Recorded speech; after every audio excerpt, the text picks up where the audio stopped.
Assalamualaikum warahmatullahi wabarakatuh. Perkenalkan, nama saya Nabila Hoirul Baria Harahap dari Prodi Teknik Lingkungan dengan NIM 2207111434. Di sini saya melaksanakan tugas video Budaya Melayu Riau dengan dosen pengampu Bapak Miki Herlon SPMP. Di sini saya akan menjelaskan tentang perobatan orang Melayu. Tonton terus ya teman-teman. Yang pertama ada pengertian dari perobatan orang Melayu.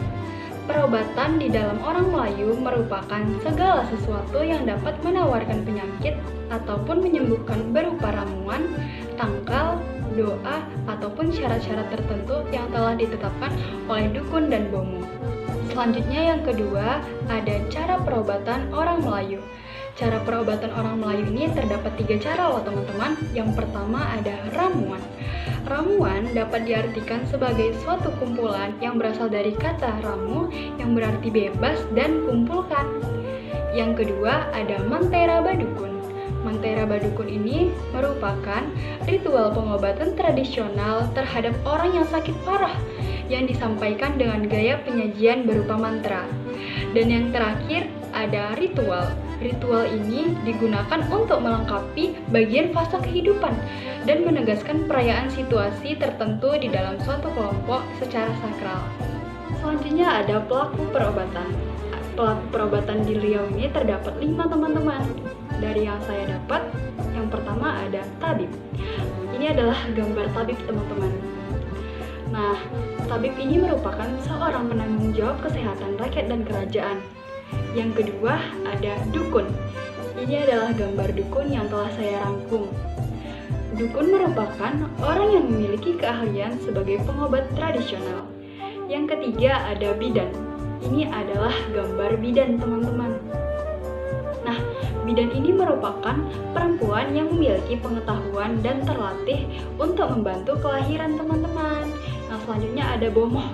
Ini adalah gambar bomoh. Bomoh merupakan pemimpin dalam ritual pengobatan yang ada di Riau. Yang terakhir ada kumantan. Ini adalah gambar kumantan. Kumantan ini adalah seseorang yang memiliki keahlian khusus di dalam menyelenggarakan ritual pengobatan bebalian. Yang selanjutnya ada ritual dan upacara. Ritual dan upacara terdapat badike. Ini adalah gambar badike yang sudah saya cari.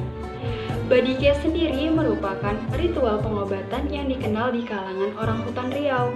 Ritual ini dilakukan oleh seorang spesialis, dukun, atau bomo dengan bantuan roh gaib. Wah, serem banget ya teman-teman. Selanjutnya, dukun atau bomo ini memanggil roh gaib dengan nyanyian khusus yang dinyanyikan dalam keadaan selap teman-teman. Syairnya ini dinyanyikan dalam berbahasa Melayu, logat suku hutan. Badike ini berlangsung sekitar 3-5 jam, itu tergantung penyakit yang diderita pasien. Yang kedua ada badewo. Badewo merupakan upacara pengobatan yang dilakukan dukun yang disebut kumantan. Ini adalah gambar badewo yang telah saya cari. Nah, badewo ini ataupun kumantan bekerja dengan dibantu 2 orang bujang ketobung, seorang tukang ketawa, dan 4 orang pebaik. Upacaranya ini juga dikenal dengan nama upacara Mambang Deo-Deo. Kemudian ada ramuan dalam upacara dan ritual.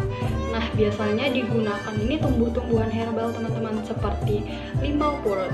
Ini merupakan gambar limau purut yang telah saya cari.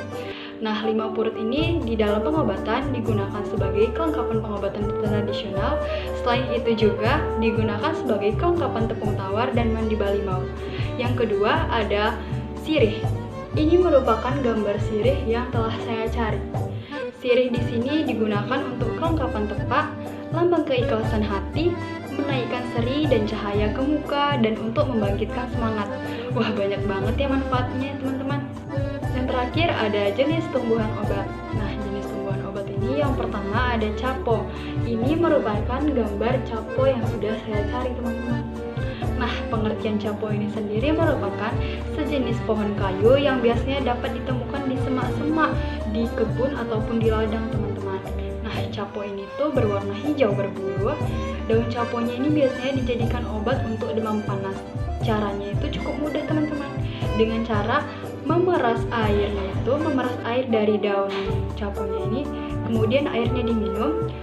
Dengan cara lain, daun caponya ini diperas, kemudian direndam dengan air panas, lalu airnya diminum untuk obat demam, flu, ataupun mengembalikan stamina tubuh.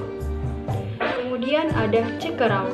Cekerau ini sejenis tumbuhan yang hidup di air, lubang batangnya besar, dipakai untuk perlengkapan ritual bersamaan dengan jerangau, sedinginan, dan bunglai. Fungsinya merupakan sebagai pendingin. Kemudian ada gambir. Gambir adalah biasanya digunakan ataupun diolah untuk menjadi ramuan dimakan sirih, teman-teman. Nah, tumbuhan ini itu termasuk ke dalam suku tumbuhan kopi-kopian. Biasanya batangnya berkayu, tetapi juga ada yang tumbuh secara merambat pada batang pohon. Selanjutnya ada inggu. Inggu merupakan sejenis gatah kayu pohon inggu yang dapat dibuat untuk obat orang yang memasukkan setan ataupun kesurupan. Orang Melayu ini biasanya menyimpan inggu di rumah untuk hal yang mendesak. Ini merupakan gambar dari inggu, teman-teman. Nah, mungkin cukup sekian yang dapat saya sampaikan. Di sini saya masih belajar, kemudian kita sama-sama belajar di sini. Cukup sekian yang dapat saya sampaikan. Mohon maaf apabila ada salah kata dalam penyampaian saya. Wassalamualaikum warahmatullahi wabarakatuh. Terima kasih teman-teman sudah menonton video saya sampai selesai.